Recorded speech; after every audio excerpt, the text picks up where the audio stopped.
Good afternoon. Welcome to Clarkdale Historical Museum, and we're in the main room of this museum, and we're going to do a virtual First Friday oral history. And our special speaker today is Phil Hess, who for 17 years was the postmaster here in Clarkdale. Phil? Thank you. I'll try to do the best I can on this, but you know, at my age, I don't remember everything anymore. I'll start out by I give a little bit of background of my work with the post office before I came to Clarkdale, and then we'll get into Clarkdale and we'll take it from there. And at any time, if anyone has any questions, be sure to ask, because I'd rather answer questions than just try to talk. Yes. I started with the post office basically in Globe, Arizona in 1959 as a substitute clerk carrier, which means I'd done everything. I was an hourly rate, and didn't matter how many hours you worked, you got the same pay per hour. And I just remember about the third year I was there, we was a little bit short-handed, and the postmaster said to me, "Well, Phil, you know the whole operation, so you know what has to be done. So you work whatever hours, just be sure it gets done." So the 2-week period, which we got paid every 2 weeks, the 2-week period I worked 196 hours in that 2 weeks. But we got the work done.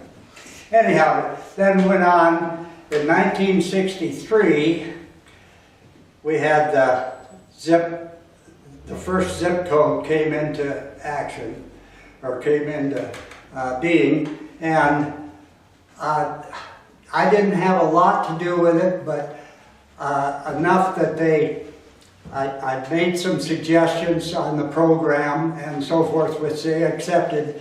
And then they sent me to high schools all over in the area around Globe to brief the juniors and seniors on what the zip code was, so that they could carry on from there. Then I became a supervisor in Globe. I worked as supervisor for a while, and then they had a position that opened up which was a stamp supply clerk, they had me ordering all the supplies, postal supplies, for all of the towns in eastern Arizona, and I would order them and distribute them. At that time, we handled the food stamps too. That was the first year they had food stamps, and I handled those. My inventory was about $500,000, so that was pretty heavy, but I enjoyed it. And then they done away with that program, and then they said, "Well, we don't have a place for you now in Globe because you'd advanced everything else. So now we want you to move on and be postmaster somewhere." So then Clarkdale came open because Virginia Wambacher, who had been the postmaster here, had passed away. And so there was a vacancy here. So they set it up with the board for me to go and meet the board, which is in San Bruno, California. And then I was appointed here. So I was very happy to get here. I arrived here and took over the office on July 4th of 1975. And they were supposed to have somebody here to swear me in, and they didn't. So finally, 3 years later, I got sworn in. But this office at that time had about 350 customers. So then we just, took care of all the customers and so forth. And then as we grew, we had to put in extra boxes. All we had was post office boxes at that time, and they was right in where is now City Hall, the building there. which was a post office since 1919 until I got a new one in 1989. They didn't have enough boxes, so we just got some boxes that we hinged onto the wall in the lobby, and they could just roll them all out so you could get behind them and put the mail in them, roll them back against the wall and lock it, and then people could get their mail out. So then in 1979, they came along with the Zip Plus 4. And they, out of Flagstaff, which is a sectional center, MSC, which is Management Sectional Center, which is over all of the offices in the area here, basically in northern Arizona. They called me and they said that they had looked at my record and saw that when I was in the military, I was an aerial photographer and a map maker. And the Zip Plus 4 program, you'd be working all over northern Arizona, every office, and be working with maps. And so they thought they asked me if I would take the job. So I took the job, but I never would give up my post office, Clarkdale. I stayed, I'm still here, and I had Joyce Berriman, which was my #1 clerk, and I put her in charge when I was gone. I come back every 90 days. I made sure and did all the reports and everything so I could keep my office. But Joyce done all the other work for me.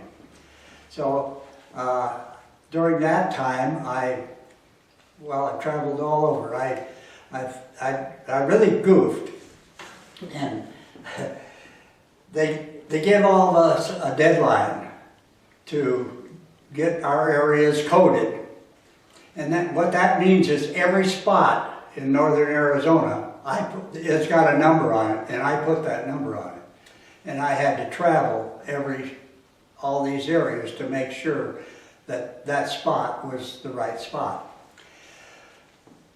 So when I said I goofed, they gave everybody a deadline to get their areas done so that the program could work as they had scheduled it. I was the first one in the nation to complete the area, and there was only 2 of us in the United States that met the deadline. So then the reason I said I goofed, because then they said, okay, you got your area done, Phoenix needs help.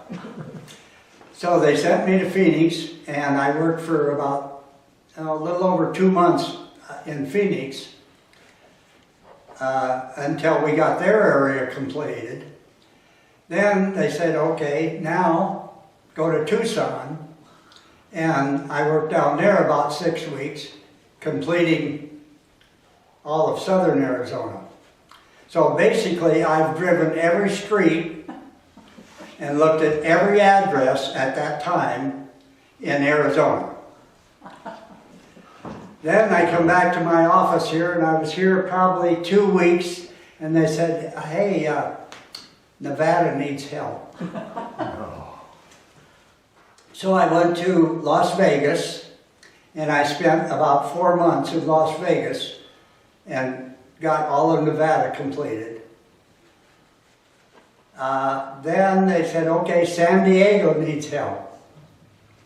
So they sent me to San Diego. I worked there for I don't know how long. Then I went to San Bruno, which was the headquarters for Western Region, and worked there for a while. And they said, okay, now Memphis, Tennessee needs some help.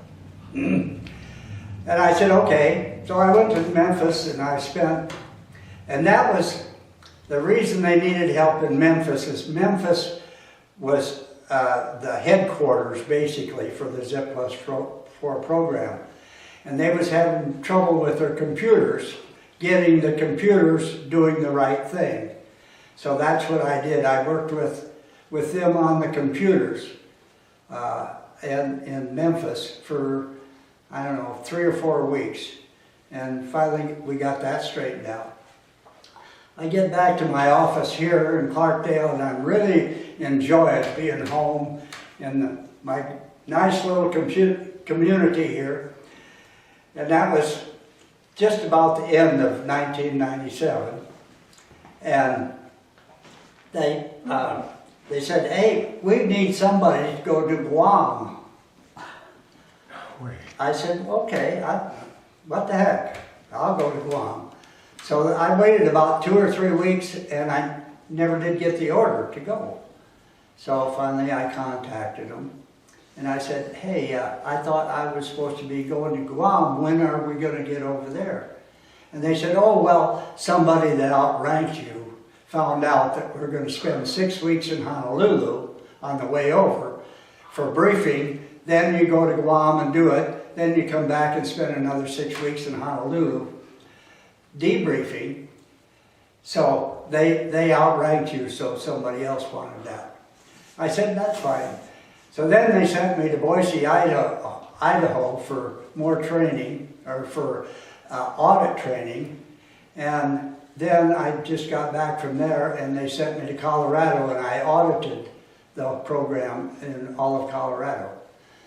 So that's all part of the history of the Clarkdale Post Office, because if it wasn't for Clarkdale, for being here in Clarkdale, that would have never taken place, all that stuff. So then I got back. You said 1997, you didn't mean that. Did I say 97? Yes, you meant 87 probably, or No. 77. 79, Okay. I just 79, transferred that. okay, Yeah, 1979 is when it was over. The audit program we done in 1980. And then I got off the program. I was here, well, my first wife died in 1986. So I still went around different places in Arizona and worked with postmasters and stuff with the zip code and so forth. And then my first wife died in 96. And 86. Flagstaff called me in the MSC office, and they said, we know that you need to keep busy, not thinking about, my first wife and so forth. So we want you to come to Flagstaff and set up the AIS office, which is Address Information System Office. And we want you up here every other day. And I said, no, I'm not going to drive back and forth every other day, but I'll come up and spend a week and room up there and then come back here. And so I done that for about 5 years, I think, that I went back and forth every other week. Then I get back here, and of course, Clarkdale is growing. It kept growing, and I needed the office. First of all, I needed it remodeled so I could get more boxes in it. And they finally give me a remodel, and but that still didn't satisfy it. So then I started working on getting the new office. And so it took a long time before we could get a new office. And so in 1989, we got the new post office finally over there, which was the old high school manual arts building. And so then I worked there from 1989 till 1992 when I retired. At the time that I retired, if I can remember right, we had, of course, earlier we'd started a route delivering to people the reservation and Lower Town, anything that was a half a mile away from the post office could get delivery. And because it was a highway contract route is what it was. It wasn't a rural route. If it had been a rural route, people that lived a quarter mile away could have got delivery.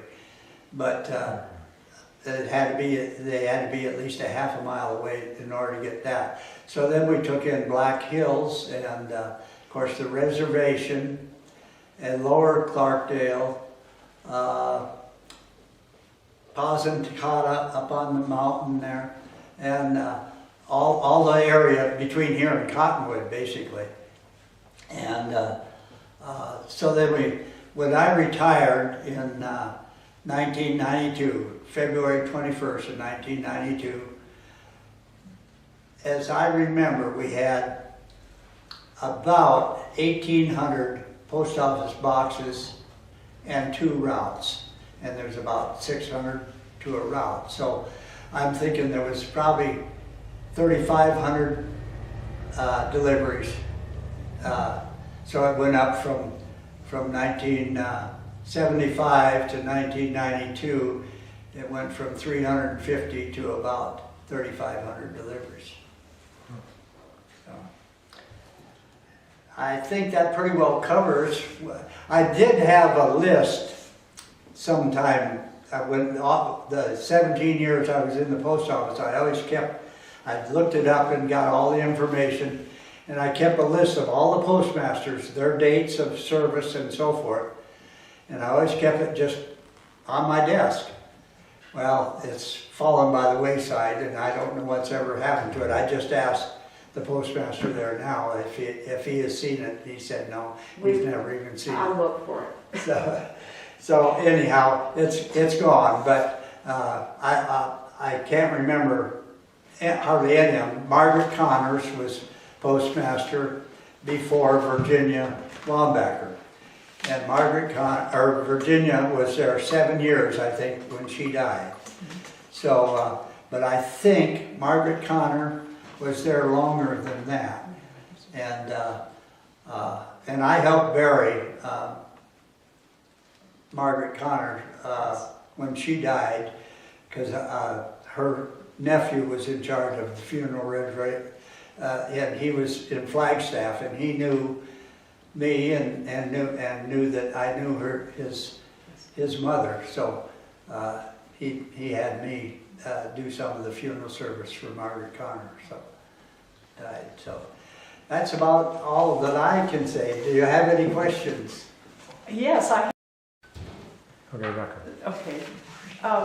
I failed to introduce Phil's wife, Sam Hess, and Sam's going to pry some really good stories out of her husband, one involving my mother, and they got I think this post office in Clarkdale got the most friendly post office in the United States award, and you'll see why after he tells you this story. Yes. Ruth's mother was a sweetheart. She really was. And I used to tease her all the time because she had a boyfriend that was in San Diego, or I think San Diego, Right. yeah. And they'd write back and forth, and I used to tease her mother when she'd come in. I'd say that I put that letter in your box, but it was so hot I couldn't touch it. And I'd tease her all the time like that. Well, there's one day she come in the post office, and the old post office had pull-down windows. You couldn't do that too.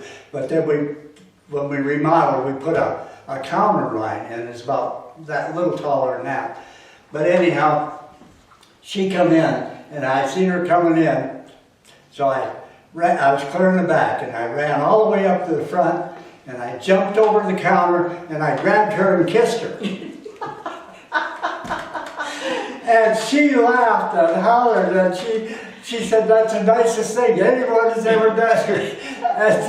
And I told that at her funeral. Yes. That story. At her And she funeral. and Ralph were high school sweethearts. Yeah. Before that. Yeah. And then they each went their different ways. Yeah, and then they got married, and I've seen them every day just about after that, because they'd come into the post office usually together and get the mail and stuff like that. So that was what was it? Okay. People wanted to know how much their babies weigh. Oh yeah, the doctors would tell them to come to the post office and weigh their babies because our scales was so accurate. So I weighed, and of course in Globe before I moved here, I probably weighed well over 1,000 babies, I'm sure. Do you want to tell about the nuns? Oh, you went to the school with to be a nun at one time. Yes. Yeah, okay. Down at Globe, they had a school, a Catholic school, and of course the nuns was the teachers, and of course I was familiar with that because my mother was a school teacher years and years ago when all you had to have was a high school education before I was born, and then the Catholic schools had hired her as a substitute. So anyhow, these young nuns, the Mother Superior would bring the young nuns into the post office, usually 2 or 3 with them, and I'd flirt with them.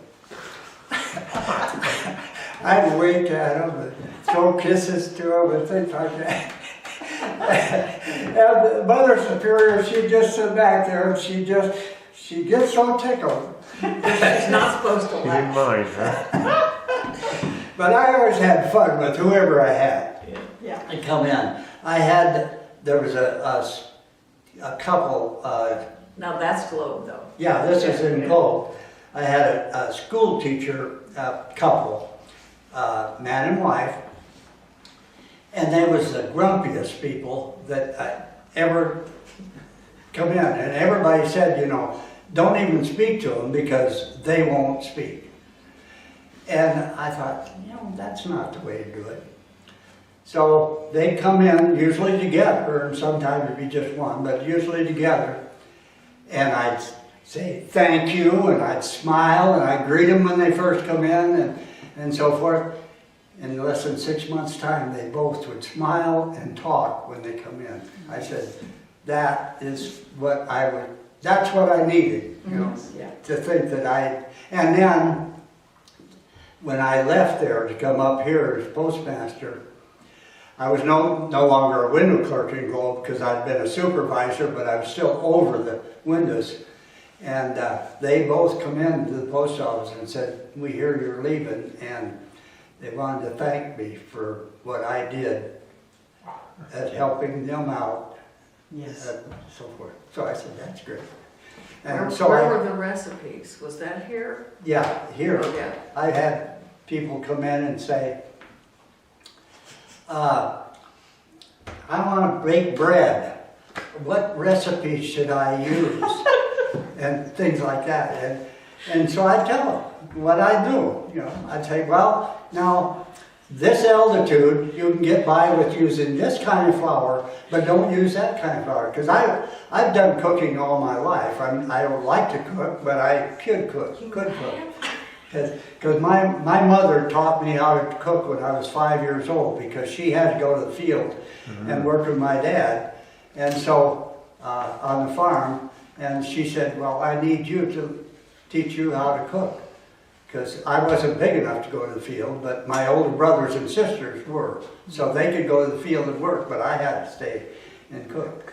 So It sounds like you were before the internet, you were where people got all their information. yeah, that was about it. It's amazing the questions you get, and there's so many I could know. Because it's a small town. Yeah. And because Yeah. you know the postmaster. Mhm. Were there any frightening things happen that, like a fire, or was there a thing where there was a bad storm and a lightning bolt struck the building? Do you remember anything like that? The only thing I can remember is when the school building caught fire and burned.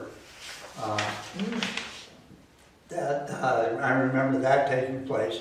And of course, this old, the front doors in the old building there was about this far from the threshold.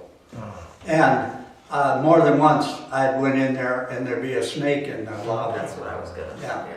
Yeah. And they'd get in there, and then the roll-out boxes, the swing-out boxes that I put against the wall, they was up off the floor about so high. And then I'd swing those open and there'd be a snake under there more than once. So, and there was a matter of fact, twice there was rattlesnakes. And So you never got bit. no. You knew what to do with it probably. Yeah, I'd get a broom and I'd get them outside, and so I didn't have any way to kill them, but at least I'd get them out of there. So, and usually then I'd call or see one of the cops, policemen that come by, and I'd say, hey, and they'd take care of it. So. Do you feel like the post office has changed since you left it? Oh yes, of course there's always changes for the good, better, but who knows where some of them are for the better or not. Right now, with the Postmaster General we got that is interrupting all the mail, which is ridiculous. I've seen many, I used to work with the postal inspectors a lot, and I've seen many people for tampering with the mail get 5 years or more in prison and $5,000 or more fine, and that the Postmaster General takes out all these machines, which is tampering with our mail. He should get 5 years for each one of those machines that he's taken out. But What was the model? Was there a model for the post office people? Like the mail must get out, or was there? well, we used to say that through rain, wind, and storm, Mail must go through. the mail must go through. And Yeah, it's the old one. yeah. And there were, They don't follow that anymore. Yeah. a point of pride, it seems like. There was a great sense of pride. Oh yes, very much so. Yeah. The highest priority in the nation was the sanctity of the U.S. mail. Very good. Yes, and does everybody know that UPS brings their boxes to the post office to deliver? Yeah, That's something UPS and Which FedEx, surprised me. they all, because everybody, Not all of them, but some. they advertise, I guess, that their rates are so cheap, but they can charge people and pay us our rates and still make a profit on it and have us deliver it for them. How long has that been happening? Is that That's been happening for probably 3 or 4 years now, and okay. maybe longer than that. But not when you were in. No, not when I was in, no. Was there ever any? I know we had the huge snowstorm in '67. That was probably before you were here. Has there been any other big snowstorms or something that kept you from maybe delivering the mail? No, Anything like there that? was never any that didn't make it, so we couldn't deliver mail. We'd had some snow and stuff, and Not and occasionally we'd have a vehicle, a delivery vehicle that had broke down, and I'd take my own vehicle and go out and deliver the mail or something like that. And change a tire for somebody? Oh yeah, when I first came here, they didn't, of course, the service station up there in town had just closed, or had been closed for a while. And Mrs. King, who was retired from the bank, she was a bank teller here, she'd come down every day to check her mail, and she'd always usually park in front of the bank, and I don't know if she'd go in the bank and visit her a little bit, and then she'd come check her mail. She come into the post office one morning, and I was there alone, which I was quite often in a small office. And she said, I need to see if I can call somebody to come and change a tire for me, because she couldn't change it, and she had a flat tire sitting up there. And I said, what was her first name now? Catherine King, I think. And I said, Catherine, if you'll stand here by the door in the lobby, and if somebody comes in, tell them I'll be right back. I went up and changed her tire. And the first first 3 or 4 years that I was here, of course, all these old houses had floor furnaces. You got to crawl underneath the house to light the furnaces. Of course, because of the mines shutting down and there was just not a lot of maintenance people around here, that first 3 or 4 years, I must have lit 20 or 25 ladies' houses. And no fires. Fighters for. Would they come into the post office and say, "Hey, my heater's"? Yeah, I need to get somebody to, I'd say you just, I'd say Joyce was usually there, or Helen Cross, or Barb Duvall, one of my 3 clerks. And I say, okay, you watch, I'll go light this furnace for the lady. Did So- something happen with Frank Cartwright? Reverend Cartwright? It seems like, you put a roof on the church. Yeah. This church over here, one day I walk out to the back to look out the back door, because that's where we got our mail in off the trucks. And I looked out the back door and I see on this church building ladders going up the side, and these guys that was in their 60s probably, old people, you know. So I see them trying to go up that ladder to do the roof. There needs some work done on the roof. So I just hollered at one of my clerks, whoever was there, maybe more than one, I'd say, take over. I went over there and went up and done the roof for him. So, And he ended up marrying us, Frank Cartwright. Oh, yeah. Reverend Cartwright Yeah. married us. yeah, so.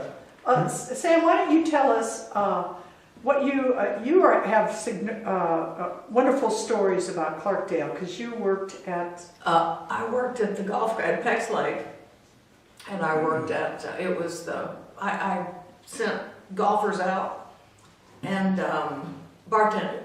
Well, basically did everything. And then on my day off, I came over and cleaned. And then somehow How did the 2 of you meet then? I knew him as the postmaster, and I thought he was married, and I knew Pat had died, but I thought, and he was going out, and I thought he was married, and he thought I was married, and we found out, and we said, let's do this thing. At the Elks. He was the exalted ruler, and I was the We'd hired her. manager. Yeah, As the manager. and then Yeah. that's all she wrote. I almost didn't hire her because the guy that recommended her and I didn't get along. So, and I was the exalted ruler and he was a past exalted. Of course, I had been exalted. You don't need to one tell more. stories about people. Well, I didn't tell stories. I just said we didn't No, get what along. is it? My mom said you can tell the story or the name, but not both. So, Yeah. And I did write a little bit of a history for John Bell, and I think it must have been of the golf course of Peck's Lake. Do you still have it? I should, but I don't Well, know. look, if you find also that postmaster list, that would be a nice Oh, thing. I would. Now Even though that- we wouldn't maybe necessarily keep it, Yeah. it might go. That might be harder, is the postmaster, because we had, when we moved from Iowa, we had like a 4-bedroom house with an attic and a basement. Now we're in a 2-bedroom house, and so we've got like boxes of stuff that our kids are gonna hate us for Yes. leaving it when we die. speaking of John Bell, when I came here, one of the first people that I met was John Bell. He come into the post office and he had Western Union and what was the name of his store beside? Maybe Antiques, yeah. Anyhow, he come in and introduced himself, and anyhow, we got talking a little bit, and he said, "What's your name?" And I said, "Phil Hess." He says, "I remember you." I grew up in my younger years outside of Greene, Iowa, a little town of about 1,300 population, maybe, or less than that probably, but anyhow, it was a little town. And the county seat, that was in Butler County, the county seat was Allison. And John Bell was a graduate of Allison High School. And his wife was a graduate of Clarksville High School, which is another little town that is in Butler County, and they are all within 10 miles of one another. So anyhow, John Bell, after he graduated from high school, while he was married, had come to Greene and run the newspaper there. And that's close to where we were living in. Yeah, it was, what was it called? The Greene Recorder. And he had a nephew, or I think it was his wife's nephew anyhow, from somewhere further away, the southern part of the state, that his parents had separated, and he needed a place to live. So he had come to live with John and Betty Bell in Greene, and he was in the same grade as my older sister. So I met him and got to know him, even though he's 5 years older than I was, got to be kind of friends. So he said, "Hey, Phil, why don't you come into town?" So I'd ride my horse into town and on Saturday and help him melt the lead for the Linotype type machine. And I hadn't even heard of or thought of John Bell after I left Greene, which was in 1958. Yeah. And then in 1975, I meet him here. So and then I can't remember the lady's name, but she came in one day and she said, "What's your name?" And I told her, and she said, "Well, I think I've met you before, or I've seen you before." And I said, "No, I don't think so."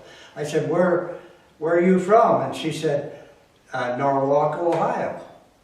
And I said, "Oh, I trim trees in Norwalk, Ohio." That's right. I said, "I cut the trees down at the library, around the library there in Ohio." She says, "That's where it was."